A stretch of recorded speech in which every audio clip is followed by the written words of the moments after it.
गोपालगंज में गंडक में कटाव का कहर लगातार जारी है। यहां कुचाओ कोट में आंगनबाड़ी केंद्र ध्वस्त होने के बाद अब तटबंधों की तरफ कटाव का दायरा लगातार बढ़ता जा रहा है और कटाव को रोकने को लेकर चल रहे काम नाकाफी साबित हो रहे हैं।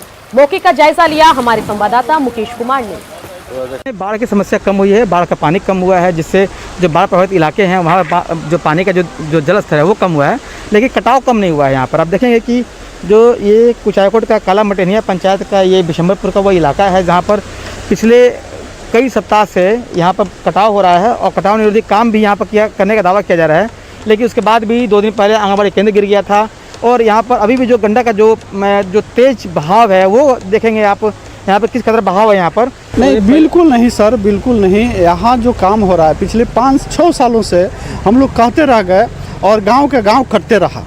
और सबसे मेरा सवाल है कि यहाँ जो फ्लड कंट्रोल कमेटी का जो ये है अध्यक्ष है, बाढ़ निरोधी दल का जो अध्यक्ष है, उस पर सवाल है। तो देखिए दर्द पर ग्रामीणों के अंदर काफ़ी आक्रोश है और उनका कहना है कि यहाँ पर जो करोड़ रुपये खर्च किए गए आंगनबाड़ी केंद्र को बचाने के लिए, कटाव निरोधी काम करने के लिए, लेकिन वो सब कुछ मामला सिफर ही निकला। यानी कि ग्रामीणों का जो आक्रोश वो बरकरार है और कटाव लगातार जारी है। मुकेश कुमार, न्यूज़ 18 गोपालगंज। वैसे तो बिहार की सियासत में जाति विशेष का बोलबाला रहा है, लेकिन हाल के दिनों में बिहार चुनाव से पहले जिस तरह से विपक्षी दलों के भीतर भगदड़ वाली स्थिति बनी है, उससे सत्ता पक्ष उत्साहित नजर आ रहा है। हाल तक महागठबंधन का हिस्सा रहे जीतन राम मांझी हों या फिर खुद लालू के समधी चंद्रिका राय, अपने अपने तरीके से ये लोग लालू एंड फैमिली पर हमला बोल रहे हैं। न्यूज़ 18 की रिपोर्ट देखिए।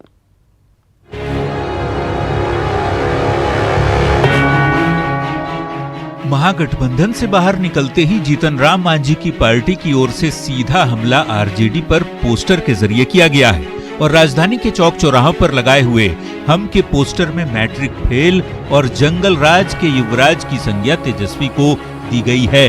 पोस्टर में पूछे गए सवालों पर जब हमने मांझी की पार्टी के नेताओं से जवाब जानना चाहा तो तेजस्वी को दूसरे यादव नेता ही जवाब देते नजर आए। मांझी जी स्पष्ट कहा करते थे कि मैं लालू जी के बहकावे पर धर्म की लड़ाई लड़ने के लिए दलितों के हित में, गरीबों के हित में हमने महागठबंधन में गया था, लेकिन वहाँ धर्म नाम का कोई चीज ही नहीं, सिर्फ अधर्म भरा हुआ है। वहाँ इतना करप्शन भरा हुआ है, परिवार की पार्टी भरा हुआ है।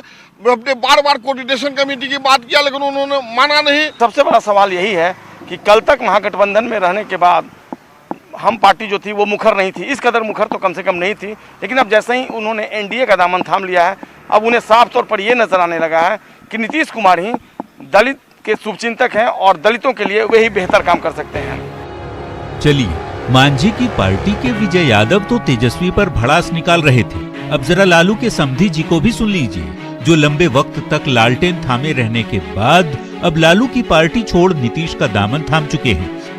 सोमवार को ही चंद्रिका राय का नाम लेकर नीतीश ने लालू फैमिली पर हमला बोला था, तो जरा सुनिए हमारे कैमरे पर कैसे चंद्रिका भी लालू पर भड़ास निकालने लगे।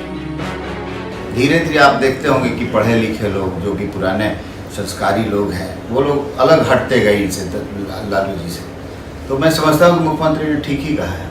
तो सर इसका चुनाव पे कितना असर पड़ता है देखना है, क्या यादव का रुझान जेडीयू की तरफ हो सकता है? देखिए, आपने पिछला लोकसभा चुनाव देखा होगा, उससे साफ प्रतीत होता है कि यादवों में, विशेषकर यादव जाति के लोगों में आपने देखा होगा कि हर एक जगह वोट टूटने का काम किया था। कहीं 20%, तो कहीं 25% और कहीं तो 50 से भी ज़्यादा प्रतिशत टूटने का काम किया था और भाजपा जेडीयू की तरफ जाने। मैं समझता हूँ कि वो ट्रेंड कंटिन्यू करेगा। चंद्रिका राय यही नहीं रुके, बातों ही बातों में इशारा दे दिया कि तेज प्रताप यादव के खिलाफ वे अपनी बेटी को भी मैदान में उतार सकते हैं। तो जिस यादव वोटर की बदौलत लालू ने 15 सालों तक सत्ता का स्वाद चखा, क्या अब उनकी ही पार्टी से यादवों का मोह भंग हो चुका है?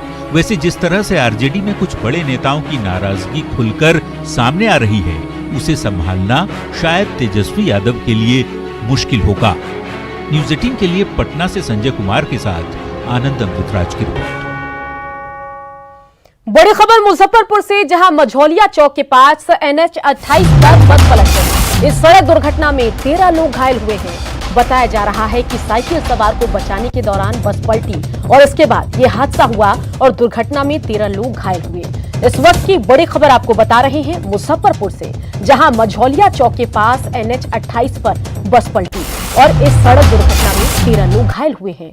बताएं कि साइकिल सवार को बचाने के चक्कर में ये बस पलटी और उसी के बाद हादसा हुआ और मुजफ्फरपुर से तस्वीर आपको दिखा रहे हैं।